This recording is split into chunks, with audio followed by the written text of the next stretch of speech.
The following presentation was recorded live for the International Association of Square Dance Callers 19th Annual Convention. We take you live to Virginia Beach, Virginia, where our session is just getting underway.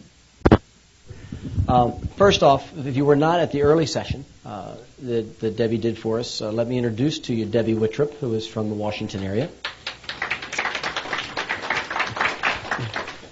Debbie has a wonderfully impressive list of credentials of places where she has performed, including Carnegie Hall and Wittrup Center for the Performing Arts, and she has a private studio practice. She has a concert career that she's dealing with. She's done opera, she's done musical comedy, jazz, a broad range of musical entertainment, and study and teaching. She's done master's classes. She teaches for George Washington University, Mary Baldwin. Mary Baldwin. And St. Mary's.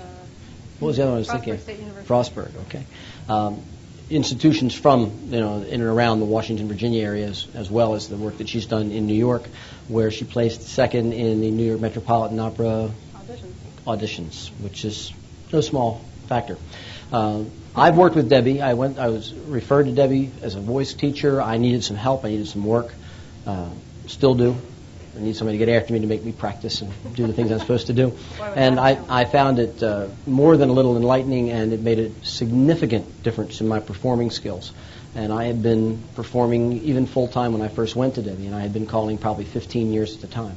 And I felt that it made a big difference. And I couldn't wait for the opportunity to share her skills with you.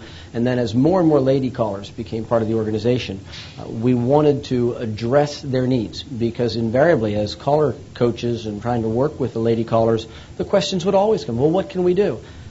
And to be perfectly honest, most of the male callers who are coaching don't have the tools that we need to help you. So I thought this is an ideal opportunity, and the convention was close enough that Debbie could come and provide that service, and some of the caller coaches are going to come in so we can learn how to help other lady callers as well. So that's what we're doing here, in case you're curious. And I think you're going to have a good time. Feel free to ask questions. Be open with your thoughts and your concerns. Debbie will address them very frankly. And we don't have any taping allowed, because... Well, I can tell you, I've had experiences. Debbie's had me on the floor doing very strange things all by myself. So I don't know what she has planned for you, but invariably, no taping. Film at 11. But, I would go home and Colette would say to me, what did she do to you today? And we'd provide for interesting factors.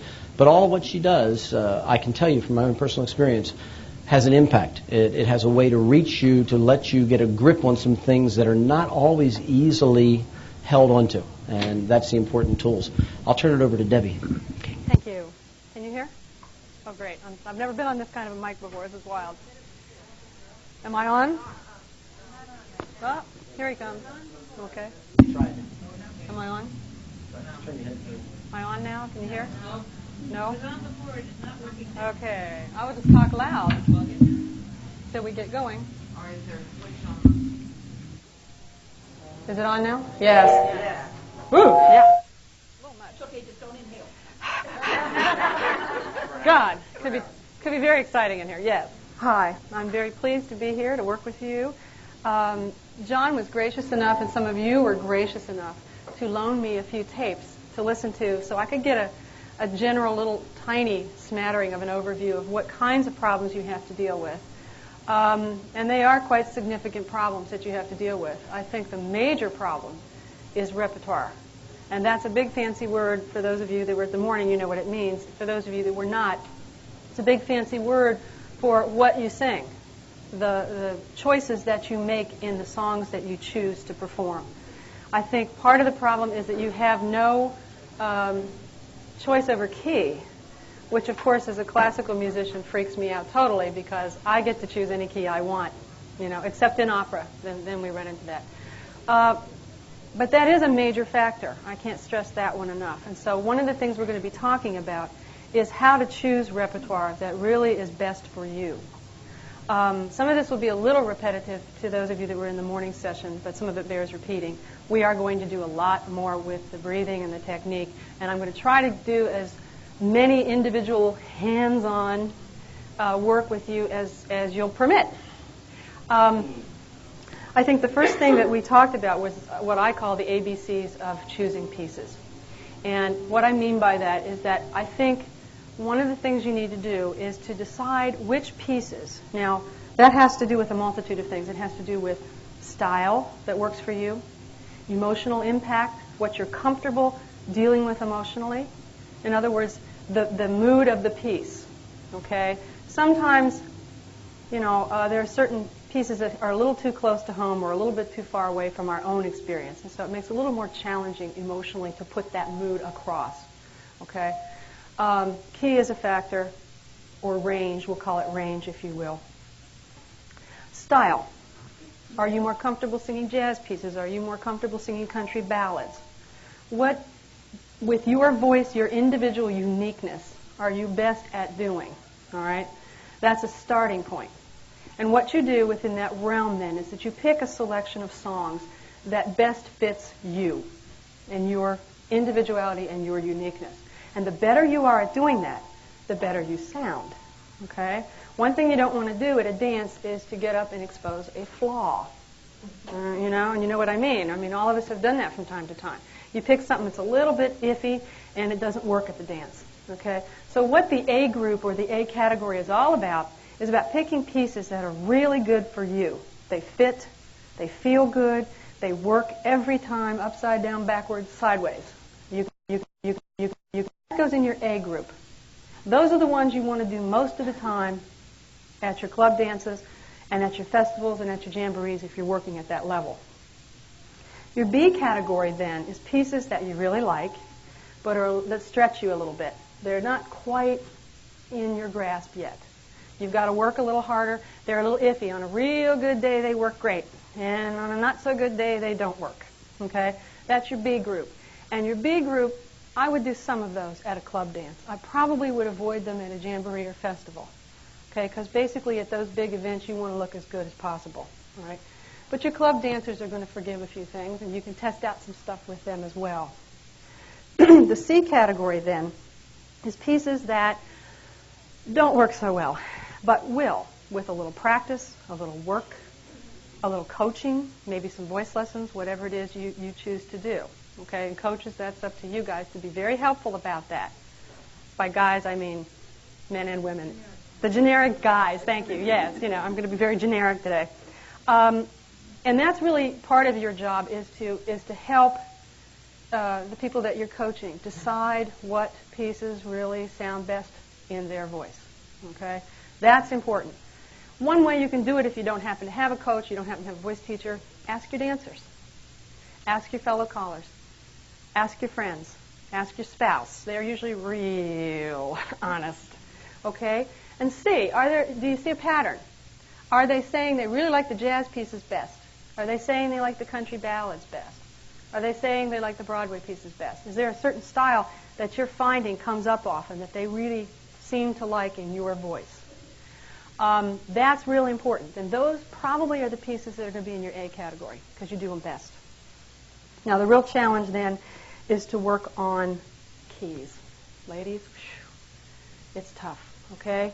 I strongly suggest with this kind of a thing that you get a coach or you get a voice teacher or somebody that can help you figure out your range and help you with pieces because you don't have any choice about key. All right? Another thing you could do, and I'm glad to see you here today, Deborah, because I had your tape. You and I have the same voice type. So I found all your stuff real easy to sing. For me, you that are sopranos or higher voices are going to have a devil of a time singing the stuff she sings. Don't even try it. You're going to go with a different group. One thing that you can do, and this is also a little bit of a disadvantage, is that there are not a lot of lady callers recording yet. We're working on it. We're going to get there, but right now there's not a lot. What you can do is identify yourself with a certain caller. And it may be a male caller. It might be that you find that when you sing along with Wade Driver, whoever, Tony O, or even Mr. Marshall over here, well, that is stretching a little, isn't it? But, if you can identify with a certain caller whose stuff you feel comfortable singing, then generally, if there's a new song out that you don't have the opportunity to listen to before you're going to purchase that record, you might be pretty safe in going ahead and buying that particular one because you know that most of that particular singer's repertoire works for you. Okay? If not, if you haven't found anybody that's the case, first thing you want to do is determine whether you're a high or low voice. Do you feel more comfortable singing high? Do you feel more comfortable singing low? Now, we're not talking about your total range, okay? We're not talking about how high you can go and how low you can go. We're talking about where you feel comfortable. In classical music, the term they use is tessitura. Isn't that great? Big fancy word. All it means is the average. Remember in school when you took averages? Okay, it's where does the song sit? Where does it stay the most? Because if you're a mezzo-soprano, which is what I happen to be, we like it right in the alto range. And we can shoot way on up to high B-flat or high schizophrenic, as long as we get to come back. I don't want to stay up there. It gives me a nosebleed. But sopranos, they've got to have it a lot higher, okay? And they can come down, but they want to go back up, all right? So that's the first thing, and we'll try to do some of that today with you, is to try to go through and just kind of help you determine, and maybe by demonstrating with a few people who are brave and fearless and all that, we can help you get a grasp on how to figure out what kind of voice you are. Another determining factor, coaches, for you in helping your students is where the break in their voice is. And you probably know their voice better. And ladies, you probably know your voice. There are two breaks. Usually in any voice, one of them is going to be major big time. One of them is going to be major big time. It's going to feel like you fell off the face of the earth at one point. There you go. There you go. Yeah. Basically, it's the middle point of that yodel, because what you're doing when you yodel, basically, is that you're flipping across the break. Okay? That if you tried to sing on that upper end of that break, woo, wouldn't that be exciting? The lower parts would probably feel good. All right? Usually what you see with alto voices, lower or mezzo voices, is that we pretty much think we don't have any range at a certain point. Okay? It's like you run out of range. You probably have a good fifth or an octave above that, but you don't have any access to it. So we're going to talk about how to access that upper range as well. Sopranos usually have the major fight at the lower end, right where everything's written. Yeah, isn't that fun? Yeah. So you'll be comfortable for most of the song, and then there'll be maybe in the middle break or in the figure, thank you, in the figure section, they'll throw in a couple low notes at you. And all of a sudden, if it just didn't have those two notes in it, I could sing it. It's possible, I'm not sure, but by speeding it up a little bit without driving the dancers insane, you can raise the pitch a little bit. I don't know how much range there is within that, I just don't know, but possibly a half step, and that might do it. But if that doesn't do it, then you're either going to have to practice and work on some of the things we're going to do today, which will help you increase your range, or you're going to have to stay away from that piece for a while. You have to put it in the B category or possibly the C category. All right? I think that's the number one thing for you girls, because repertoire is it. I mean, you're out there and you're performing and you're singing, and people don't know that this is a good day or a bad day. They just go, what was that note again? Okay. Any questions about repertoire so far?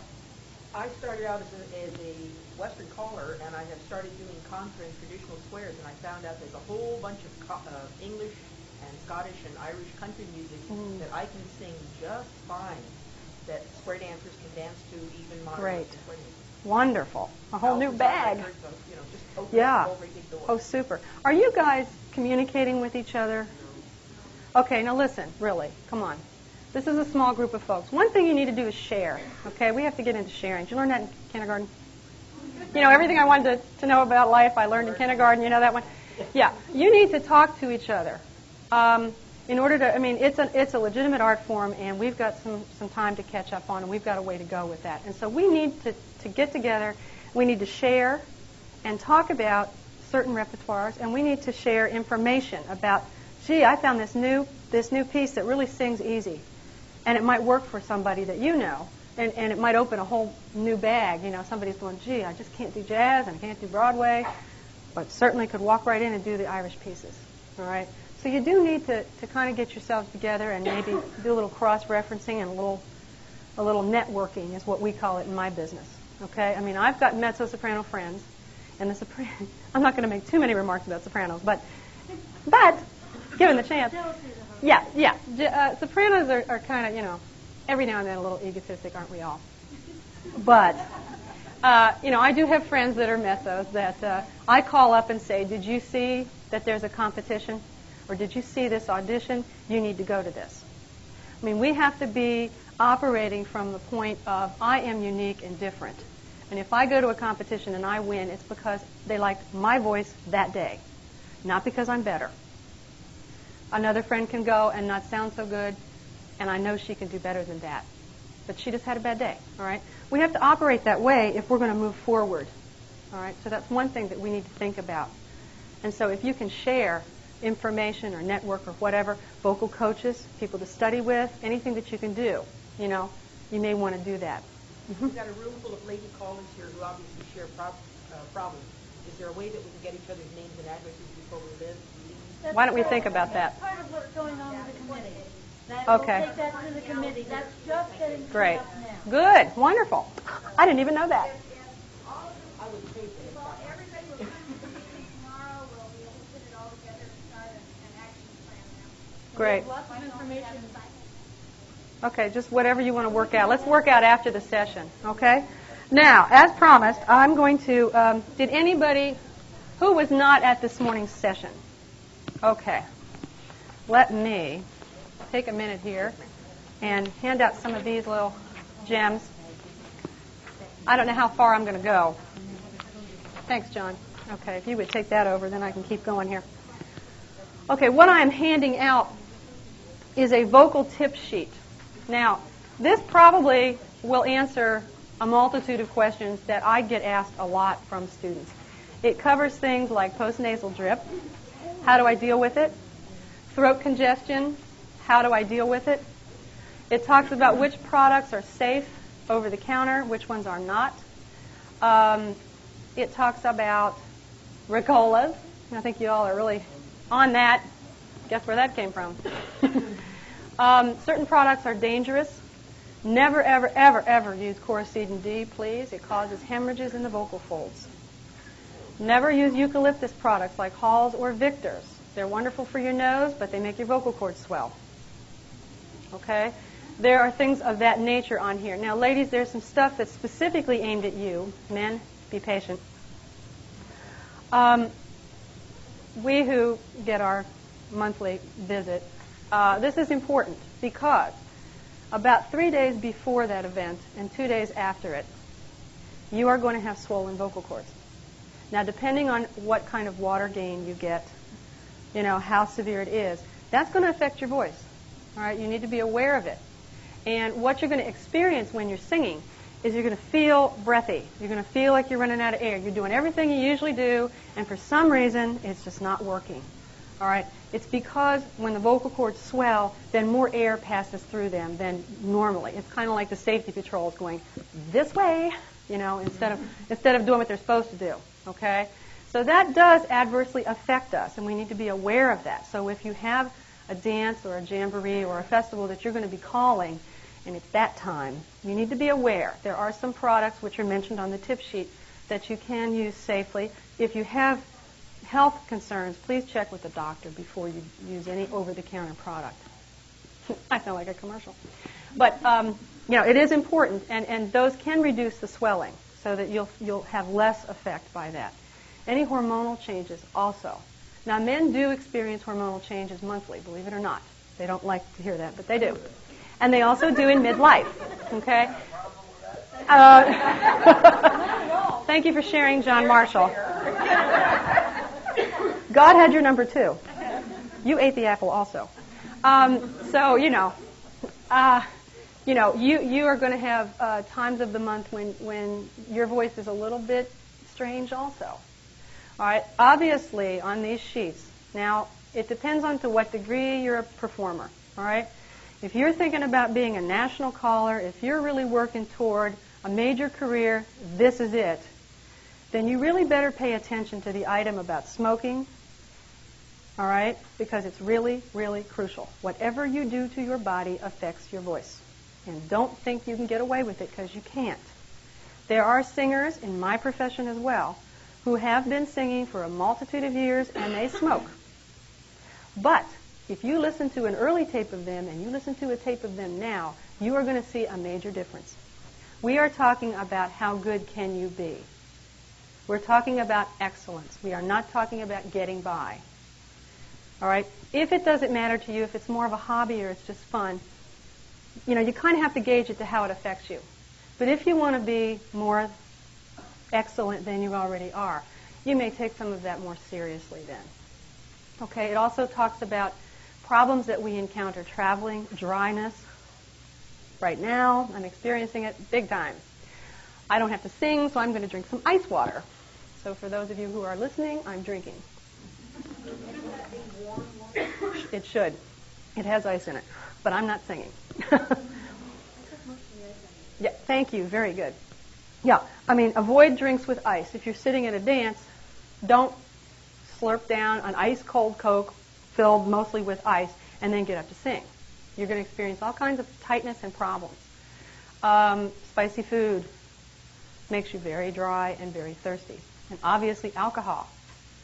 I remember the very first time I did a jazz performance, and I was nervous. It's the audience is like right here where you guys are. And you're sitting down, and they're looking right in your face, and, this is the first time, and I was petrified. And a friend of mine said, "Oh, just take a little shot of bourbon. That'll make you feel good." What planet? It was really bad, because what happened is I had no idea. I was relaxed. My throat just burned all the way down, and I felt, did I just disturb this? I felt, relaxed and warm, and everything felt great. And I started to sing, and my God, my lips were sticking together. I was so dry, and it felt like I was skidding on pavement with my voice. Don't do it. Drink later if you want to have a drink later. Fine. Do not do it before you sing. Okay, not a good idea. So that's what the tip sheet is all about. It has lots of explanations of things and should answer some other kinds of questions. One of the major things, never, ever perform when you are sick, when you have laryngitis. And it says right on there, if you have a delay in your sound, if you start and a second later your voice starts, it is not the day for you to sing. And as I said this morning, for those of you that were there, I know that each individual person in here is the master of the universe, and if you do not show up at the dance, everything is going to stop. God is really waiting for your resignation, I promise you, okay? You've got to take it seriously. This voice is a fragile thing. I did listen to last year's tape, and I did hear Deborah talk about this, and it's very true, okay? I've had singers come to me literally with bleeding vocal cords, and we have had to start from peg one, square one with vocal therapy to get them back to singing. And some of them, we could not. Surgery did not do it. So I'm very serious when I tell you to take it seriously. These are fragile things. You, as square dance callers, are even putting more stress on your vocal cords, because not only are you singing, you are also talking, you are teaching, and oftentimes, as many of you know, you're yelling over the dancers, trying to get them to settle down, okay? Now, some of the tapes that I listened to, I'm not going to be personal about it. I will talk to the people who gave me tapes later on. They were gracious enough to provide me that service, and so I will give you a private, personal critique or suggestions or whatever, okay? So if those people that gave me tapes would see me after this session, I will provide you with a private consultation. But one thing that I noticed, besides the real difficulty in repertoire, that's a real tough issue, was, and it's a problem for everybody. Okay, I want you to hear that. It's a problem for everybody, but it's particularly difficult for women. Is that in many cases, in order to deepen the sound so that it's not high and irritating, or however you want to perceive it, we have gotten into some real cute little habits, like grabbing the throat muscles and throating it too much to make it sound darker or bigger. Letting it go very, very nasal to project. What you're looking for is resonance. What you're getting is a vocal problem. Okay? So, with that in mind, I'm going to reiterate some of the things I talked about this morning, briefly, about breathing, placement, and resonance, except we're going to do some exercises and we're going to be much more detailed about it in here. And we're going to do some demonstrations and we're going to work a little bit together on it and see if we can't get a better understanding. One of the reasons I do not give out magic tricks, is what I call them, a lot in a big session, is it because it can be dangerous. A little knowledge can be dangerous. The lip buzz, which I said a lot about this morning, is one of the safest exercises to set people loose with. A lot of the other vocal exercises, if you don't understand what they do and you aren't doing them properly, and sometimes you have to have somebody stand and watch you do it to make sure you get it, you're pretty much practicing mistakes at that point. So what I want to do in here is to get us all a little bit of a warm-up routine that we can use before dances, that I can make sure I'm monitoring you and see that you're doing them